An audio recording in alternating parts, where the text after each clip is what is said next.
Imagine if tonight you got trapped in a jungle where people don't live on the ground, but way up in the trees, where there are no houses, just nest-like shelters, and where someone's death isn't seen as an illness, but as the effect of magic. History books say that the practice of humans eating humans ended long ago.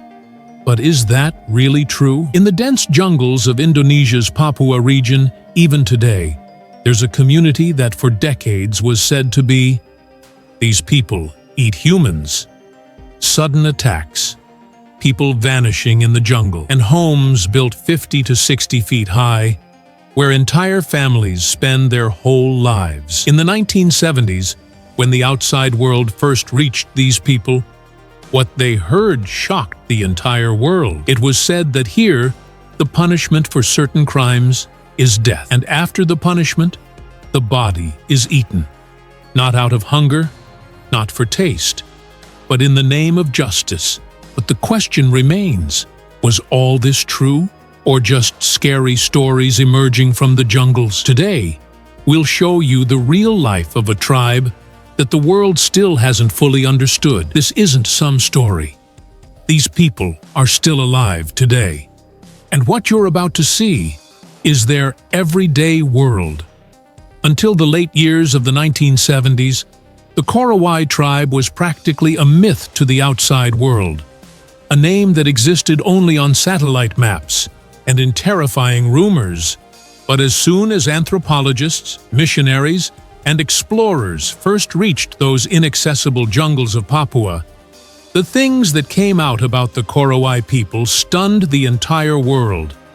It was said that in this tribe, death isn't viewed as illness or accident, but behind every unnatural death, there's believed to be the hand of a hidden enemy, an enemy they call a kakua, meaning a person who appears normal on the outside, but from within, through black magic, eats others' souls.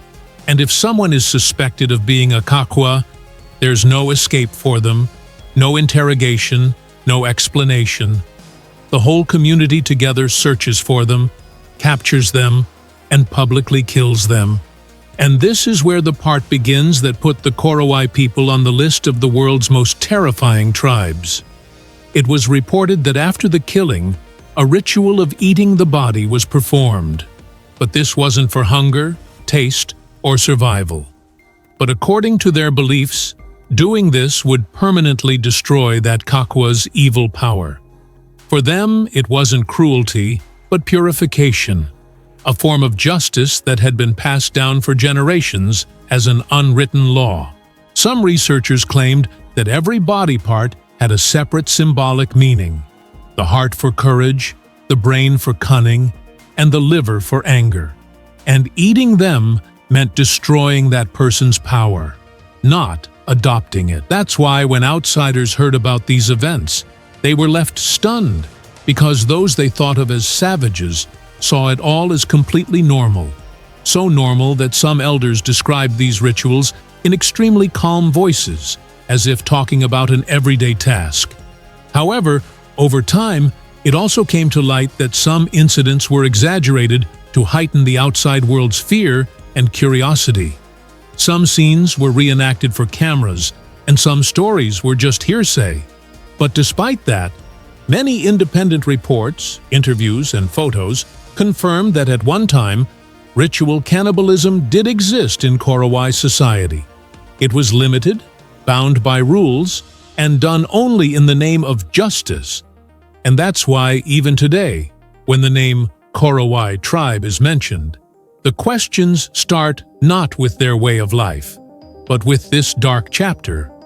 Was it true that they really ate humans? Or was this the biggest fear born between civilization and the jungle? What makes the Korowai tribe one of the most unique in the world is that aspect of their life, which, at first glance, the mind just refuses to accept. These people don't live on the ground, but spend their entire lives 40 to 60 feet up in the trees, and this isn't some temporary setup, but a deliberate way of living passed down through generations. Deep in the jungle, they first search for a tree that's straight, thick and exceptionally strong because that tree is going to become the foundation for the whole family. Then, without shoes, without ropes, and without any modern safety gear, the men climbed the tree, cut down surrounding trees with stone axes and sharp tools to gather wood. And then, with the help of vines and creepers, piece by piece, they build the entire house.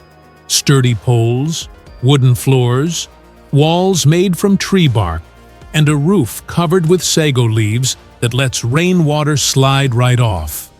There's no nails, no screws, just the skill of their hands and the knowledge passed from father to son. And when the house is finally complete, it feels like nothing short of an engineering marvel, because this structure built at such a height withstands strong winds, rain, and the weight of the family for years. But the question arises, why the need to build homes so high up after all? And the answer lies not just in safety, but in fear, experience, and belief. Living on the ground means an open invitation to poisonous insects, snakes, wild boars, and in the old days, sudden attacks from enemy tribes, while the height keeps them far from all that. Plus, the Korowai also believe that evil spirits and powers like the kahwa wander close to the ground, so the higher the house, the greater the spiritual protection. Once a family settles into that house, that's where they cook, that's where they sleep, and that's where the kids' childhood plays out.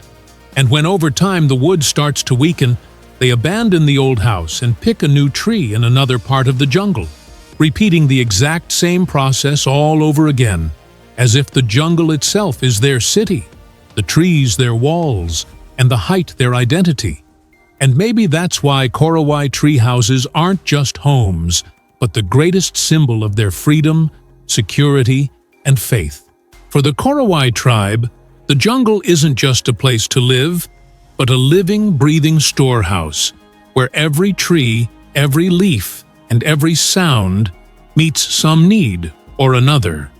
And that's exactly why, where an outsider would break from hunger and fear in just a few days, the Korowai live their lives with complete confidence. They don't farm, they don't grow grains, and they don't store food for later, but depend entirely on whatever the jungle provides. And at the center of their life is the sago palm tree. The starch that comes from inside it forms the foundation of their diet. They cut down the tree, pull out its soft pulp, wash it in water to make a thick flour, which they wrap in leaves and cook over the fire.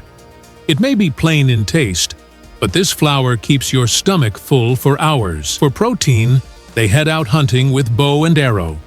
Trained dogs go with them that can pick up the scent of animals hidden in the jungle. And then comes hours of silence, waiting, and the practice of the perfect moment, when one accurate arrow brings down a wild pig, bird, or small animal. Plus, they reach into rivers to catch fish by hand and gather fruits according to the season. But what shocks the outside world the most is the fat larvae that thrive inside the sago palm, which the Korowai consider the jungle's treasure, packed with fat and energy. These grubs are sometimes roasted directly over the fire, sometimes cooked with the sago flour. Cooking is almost like a ritual too. Stones picked up from the ground are heated in the fire and then placed on top of the food wrapped in leaves, so everything cooks in the steam. And in this same process, they mix in a special kind of edible clay. They believe this clay protects the body from poisons and illnesses, and scientists have found that in many tribal cultures, such clay does contain useful minerals. This entire system shows that the Korowai don't try to conquer the jungle, but live by its rules. They hunt only as much as they need, and when an area starts to weaken, they simply move on. And maybe that's why, even after living in the same jungle for centuries, they haven't destroyed it, but keep surviving with its help. Today, when we look at the Korowai tribe through the eyes of the present, the picture isn't as simple as the terrifying stories that were told decades ago. Because the modern world has slowly reached even that jungle where once the arrival of an outsider was considered impossible. Today, around 3,000 Korowai people live in this region, some of whom still spend their lives deep in the dense jungles in the same old way, while others are now connected to the outside world in limited ways. They occasionally trade, take tools, or stay in touch with missionaries and researchers. And that's exactly why different opinions come up about cannibalism. Most Korowai people today clearly say that this practice no longer exists. Some claim it ended long ago, while others call it completely false and a story made up by outsiders. They say that many times things were exaggerated to spread fear and sensation, to the point that some scenes were even reenacted for cameras. But on the other hand, there are also many anthropologists, journalists, and photographers who, through interviews with elders, old records, and photos, have shown that at one time, limited and rule-bound ritual, cannibalism really did exist in Korowai society, which in no way was connected to food or pleasure, but according to their beliefs, was the ultimate punishment against powers that destroy society from within. Today, many reasons are considered behind the end of this practice: outside contact, fear of the law, the thinking of the new generation, and the understanding that behind illness and death there can be natural causes, not just magic. And this very change has brought Korowai society to a turning point where they are searching for balance between preserving their identity and adjusting to a changing world. So when the Korowai tribe is mentioned today, simply calling them cannibals would trap their entire existence in one frightening label.